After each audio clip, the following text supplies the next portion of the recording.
नमस्कार, हमारे digital platform में आपका स्वागत है। हिमाचल प्रदेश में सियासत का माहौल इन दिनों फिर गर्म है।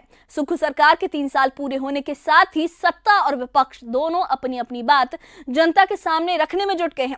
धर्मशाला के जोरावर मैदान में बीजेपी ने बड़ी रैली कर सरकार पर गंभीर आरोप लगाए हैं।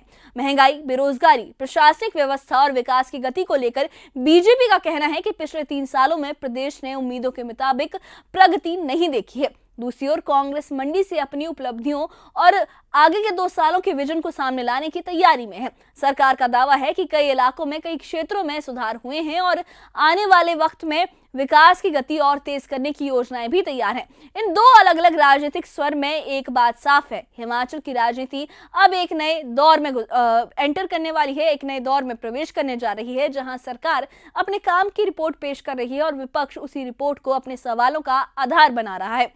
मसला सिर्फ व्यक्तिगत आरोप प्रत्यारोप का नहीं है, बल्कि उन मुद्दों का भी है जो सीधे आम लोगों की जिंदगी से जुड़े हैं।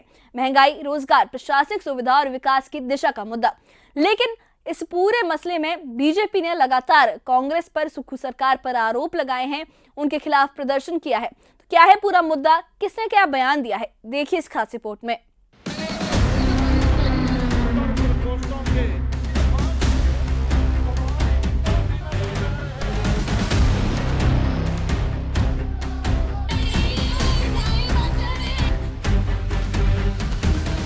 धर्मशाला के जोरावर मैदान में बीजेपी कार्यकर्ताओं का एक विशाल जमावड़ा दिखा। हजारों की संख्या में लोग इकट्ठे होकर कांग्रेस सरकार के 3 साल के कामकाज के खिलाफ नारेबाजी करते रहे।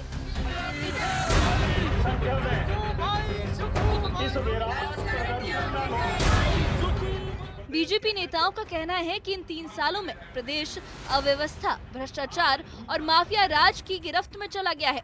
महंगाई, बेरोजगारी और बिगड़ती प्रशासनिक स्थिति से जनता परेशान है और यही आक्रोश मैदान में साफ दिखाई दिया।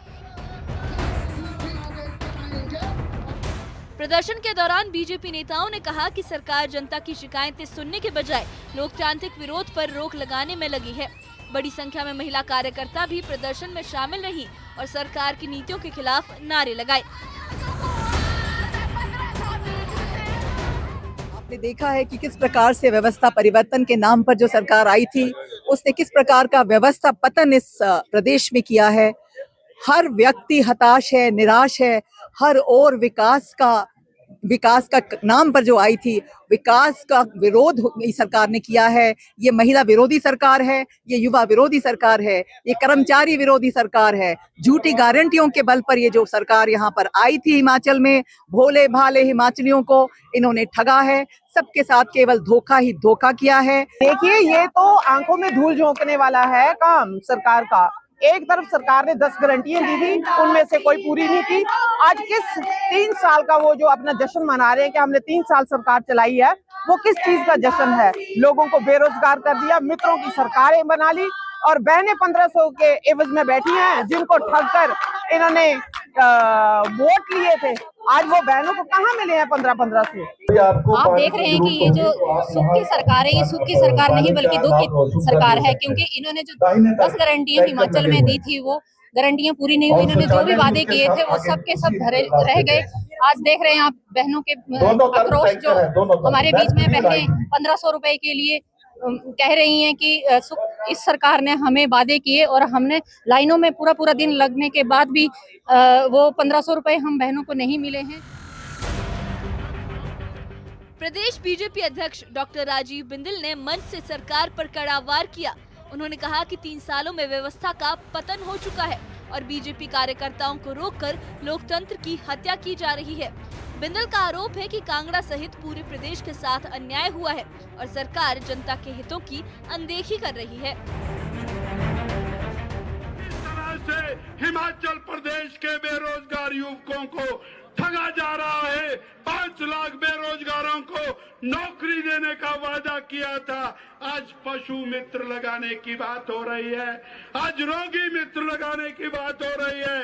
अरे ये परिवर्तन नहीं, सत्ता का पतन है और ये पतन की इंतहा है। इसलिए साथियों, खड़े हो जाओ। तब तक जैसा डॉक्टर भारद्वाज जी ने कहा, हम रुकने वाले नहीं हैं, ये तूफान की तरह से आगे बढ़ेंगे। बीजेपी के प्रदेश प्रभारी श्रीकांत शर्मा ने अपने भाषण की शुरुआत राधे राधे कहकर की, जिसे उन्होंने मुख्यमंत्री की टिप्पणी पर तंज बताया। उन्होंने जनता से सीधे सवाल किए कि क्या महिलाओं को 1500 रुपए मिले, क्या युवाओं को नौकरी मिली और क्या दूध की खरीद दर बढ़ी। और उनके मुताबिक जनता का जवाब था कि जनता को कुछ नहीं मिला। पूर्व केंद्रीय मंत्री अनुराग ठाकुर ने सरकार को खाओ पियो मौज करो वाली सरकार बताया। उन्होंने कहा कि 3 साल में ना विकास हुआ, ना जनता को राहत मिली। पेंशन अटकी, सड़कें टूटी, योजनाएं बंद हुई और किसान परेशान रहे। अनुराग ठाकुर ने ये आरोप लगाया कि केंद्र की परियोजनाओं को भी राजनीतिक कारणों से रोक दिया गया। 3 वर्षों के बाद तो इस कांग्रेस की सरकार को जहां लाज से मुंह को छिपा लेना चाहिए था, वो जलसा मनाने की तैयारी कर रहे हैं। और जिन्हें जनता से गारंटियों को, जो गारंटियां नहीं पूरी कर पाए, उसके लिए माफी मांगनी चाहिए थी, वो जश्न बर्बादी की महफिल सजाने की बात करते हैं। जिन्होंने प्रदेश को 1 लाख करोड़ के कर्जे में डुबा दिया, व्यवस्था पतन की एक नई कहानी जिन्होंने लिख दी। ये 3 साल सुशासन के नहीं, कुशासन और दुशासन के हैं। अगर मुझे कोई पूछे 3 शब्द इनके लिए कह दो, तो मैं कहूंगा ये सरकार खाओ पियो और मौज करो सरकार है, जिसने कर्जा लेकर मित्रों की मौज करवाने का काम किया है। मित्रों को महकमे दे दिए, मित्रों को महकमे दे दिए, पेंशनर्स और मुलाजिमों का मजाक उड़ा दिया। जब धर्मशाला में बीजेपी का विरोध चल रहा था, उसी समय मंडी में कांग्रेस नेता पवन ठाकुर ने आगामी जन संकल्प रैली की जानकारी दी। उन्होंने कहा कि 11 दिसंबर को कांग्रेस सरकार 3 साल का पूरा लेखा जोखा और आने वाले 2 साल का विजन जनता के सामने पेश करेगी। संकल्प रैली का आयोजन पड्डल मैदान में हो रहा है। सरकार का 3 वर्ष का लेखा जोखा, 2 साल का विजन डॉक्यूमेंट्स से लोगों में समक्ष पेश किया जाएगा। सरकार ने जो 3 वर्ष में व्यवस्था परिवर्तन किया, जिसका परिणाम है आज कि हिमाचल प्रदेश शिक्षा के क्षेत्र में जहाँ 19वें स्थान पे था, वह 5वें स्थान पे पहुंचा। हिमाचल प्रदेश ने अपने सूक्ष्म साधनों से 3 वर्ष में 26,000 करोड़ रुपया राजस्व इकट्ठा किया, ग्रामीण क्षेत्र की अर्थव्यवस्था को बढ़ाया। हिमाचल प्रदेश देश का पहला राज्य है जहाँ दूध का समर्थन मूल्य मिला, जहाँ ऑर्गेनिक खेती में उगाए गए हल्दी या दूसरी चीज़ों का समर्थन मूल्य निर्धारित किया, सेबों का समर्थन मूल्य निर्धारित किया। पहली बार हुआ कि बागबानों ने अपने आप जो है सेब का जो रेट जो है निर्धारित किया। धर्मशाला का विरोध और मंडी की तैयारी ये साफ संकेत दे रहे हैं कि हिमाचल की राजनीति आने वाले महीनों में और गर्म होने वाली है। बीजेपी सरकार के 3 सालों को कुशासन बता रही है, जबकि कांग्रेस अपने काम और भविष्य की योजनाओं को लेकर आत्मविश्वास दिखा रही है। लेकिन असली सवाल वही है, क्या जनता के मुद्दों पर ठोस कार्रवाई होगी?